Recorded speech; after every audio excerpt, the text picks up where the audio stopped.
Types of innovation. Now, we've been thinking about innovation as a journey, from ideas through to creating value with those ideas. But that kind of raises the question, how far should we travel? How long should that journey be?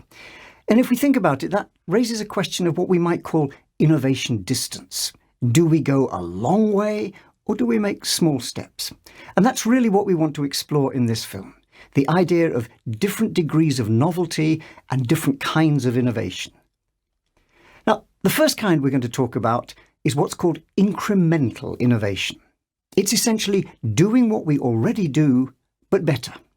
So it's about improving, stretching, enhancing, doing what we do better. Let's take an example. Now, innovation, we often talk about light bulbs. It's become a kind of metaphor. So let's look at the light bulb. Now, Thomas Edison was, of course, the name we very strongly associate with it. And when he first came up with the light bulb, it had been a process of very hard work to create something quite dramatic. This was the first electric light bulb, or the first working electric light bulb, which he was able to produce in volume. But it was quite an expensive thing, cost about $40,000. More importantly, it burned out in less than half a day. Not necessarily the greatest innovation. It was really what happened next that was important, because over the next 40 years, that price came down and down, till eventually it arrived at around $1 for a light bulb, whilst the life, the useful working life of the light bulb, quite important if you want to light things up, moved from that half a day, if you're lucky, to over 100 days. Not through one dramatic change, but through systematic incremental innovation. That's the power of that kind of innovation, and we shouldn't underestimate it. Just because it sounds like, it's doing what we already do, we are constantly improving. It's a cumulative benefit. And in fact, the statistics tell us most innovation, most of the time, is doing what we do, but better, incremental change. Now, it's got a number of advantages.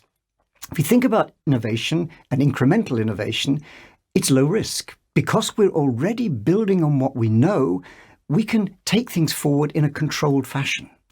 And it's relatively easy to implement. We're not rocking the boat. We're not upsetting apple carts. It's relatively easy to do. On the downside, of course, by definition, each increment of innovation is of low impact. And there is another challenge, which is we're by definition doing more of the same. We're getting better at it, but there is the risk always in a competitive world of being overtaken by something radical. So let's think about radical innovation. Now, this is the other end of the spectrum, and this is essentially about doing something different. Maybe something the world's never seen before. Big leap forward, step change. Again, let's think of some examples. In particular, think about windows. Now, windows have been with us a long time, and they're good for keeping the world out in terms of all the nasty weather, but they're also useful for seeing through. Except that if you go around a medieval castle and try and look through the windows, it's not easy. The glass is warped and it's hard to see through. It's not easy. And what we've learned about making windows over hundreds of years is essentially that what we really need for a good window is something that's flat and smooth, because that has the optical properties that help us see through. So the way we achieved that for centuries was essentially making glass for windows and then grinding and polishing to make it flat and smooth. That's fine. And we did lots of innovation, incremental innovation, getting better and better at doing that. Different grinding powders, different grinding techniques, some machines to do it. Essentially, lots of innovation around making things flat and smooth for making windows. Until one day, in the 1950s, a man called Alistair Pilkington was washing up. Now, they didn't have a dishwasher in those days, so this was the classic old-school kind of washing up. In the sink, lots of dirty dishes, and he's standing there looking out of the window and daydreaming. They've had a rather good meal, a classic British Sunday lunch, so roast beef with all the trimmings, which has meant that all the grease and fat from the plates he's now washing up has kind of congealed into a layer on the surface.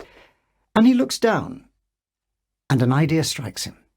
He begins to ask himself, well, actually, if you think about it, if I don't disturb the surface, that fat, that grease that's now set into a layer, is floating on the surface of the water.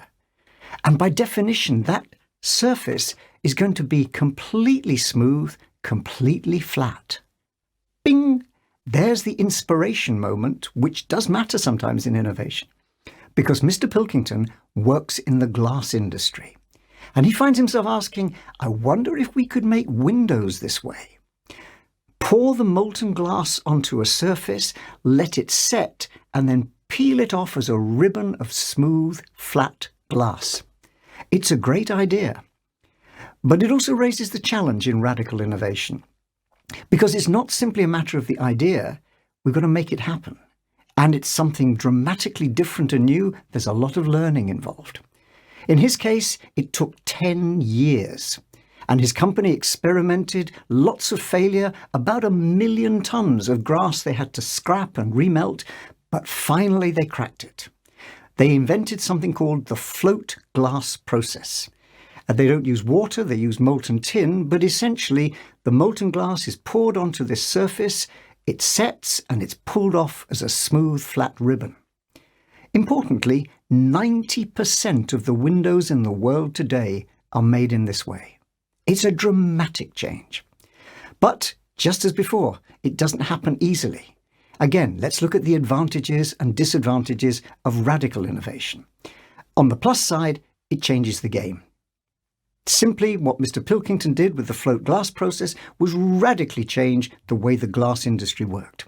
And particularly, it involved a step change, not just a little improvement, a step change in some key performance dimensions. On the downside, radical change is risky.